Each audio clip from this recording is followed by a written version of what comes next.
فرش التراب يضمني. دیکھیے نیکی کا جذبہ بھی جو انسان کے پیشنز ہوتے ہیں وہ اندھے بہرے ہوتے ہیں. پیشنز، جذبات. نیکی بھی ایک جذبہ ہے.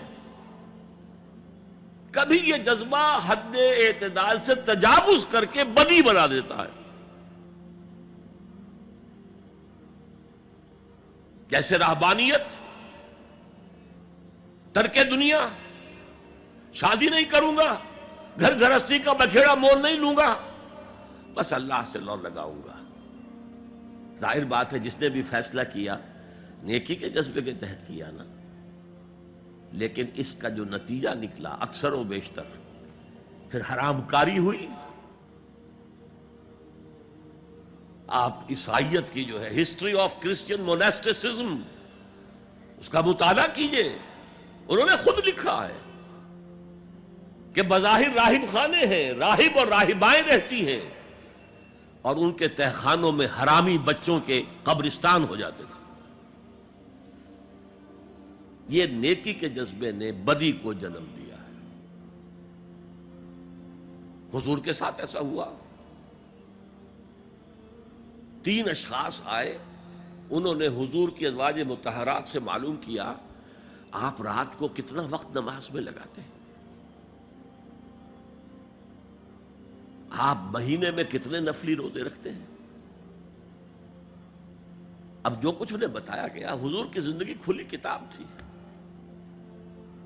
بتا دیا گیا اتنا عرصہ جو ہے آپ رات کو تہجد پڑھتے ہیں، بتا دیا گیا مہینے میں اتنے روزے رکھتے ہیں. انہوں نے اسے کم سمجھا، فتقالوہا، قلیل سمجھا کہ یہ تو زیادہ نہیں ہے. ہمارا تو خیال تھا کہ آپ ساری رات ہی کھڑے رہتے ہوں. لیکن اپنے دل کو مطمئن کرنے کے لیے کہ حضور کی کہیں توہین بھی نہ ہو جائے، کہا جی انہیں تو ضرورت نہیں ہے، وہ تو معصوم ہی ہے، ان کی خطائیں اول تو ہوتی نہیں، اگر کوئی ہے بھی تو اللہ نے کہہ دیا قد غفر اللہ لک ذنبک ما تقدم منہا وما تاخر. اللہ نے تو معاف کر دی اگلے پچھلے سارے گناہ، میرے لیے یہ کافی نہیں ہے. ایک نے کہا میں پوری رات عبادت کروں گا، اپنی کمر بستر سے نہیں لگاؤں. دوسرے نے کہا کہ میں ہمیشہ ہر روز روزہ رکھوں گا، کبھی افطار نہیں کروں گا. تیسرے نے کہا میں کوئی شادی بیاہ نہیں کروں گا، یہ کھکیڑ میں نہیں پڑھوں گا میں. حضور کو خبر ہو گئی، آپ نے طلب فرمایا اور غصے کے انداز میں وہ الفاظ کہے کہ جو حضور سے بالکل متوقع نہیں ہے.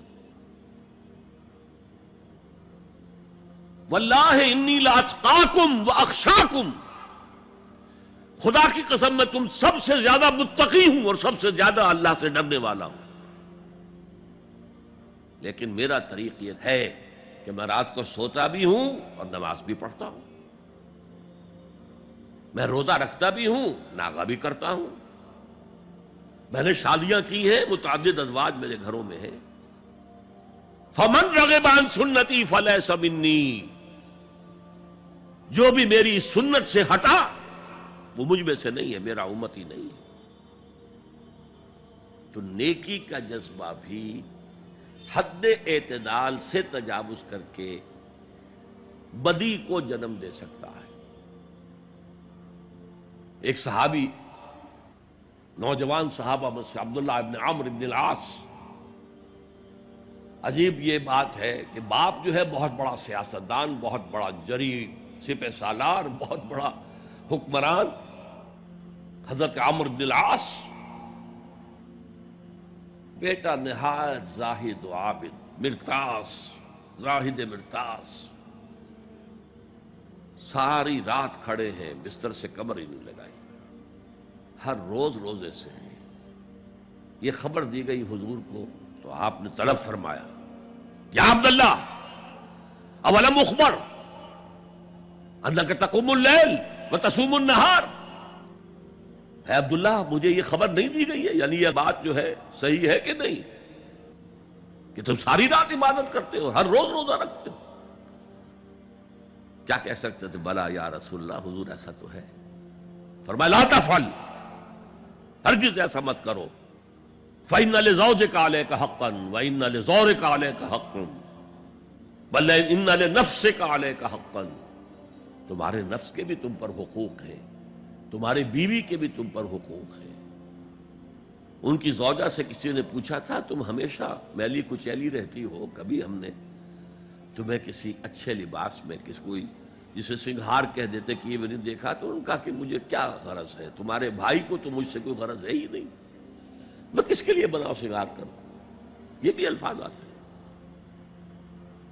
فرمایا ہرگز مت کرو. میں تو کرتا ہوں، میں روزے بھی رکھتا ہوں لیکن نہیں بھی رکھتا، میں نماز پڑھتا ہوں لیکن سوتا بھی. میری بیویاں ہیں متعدد، تو میری سنت اگر تم نے چھوڑ دی تو تمہارا مجھ سے کوئی تعلق نہیں ہوگا.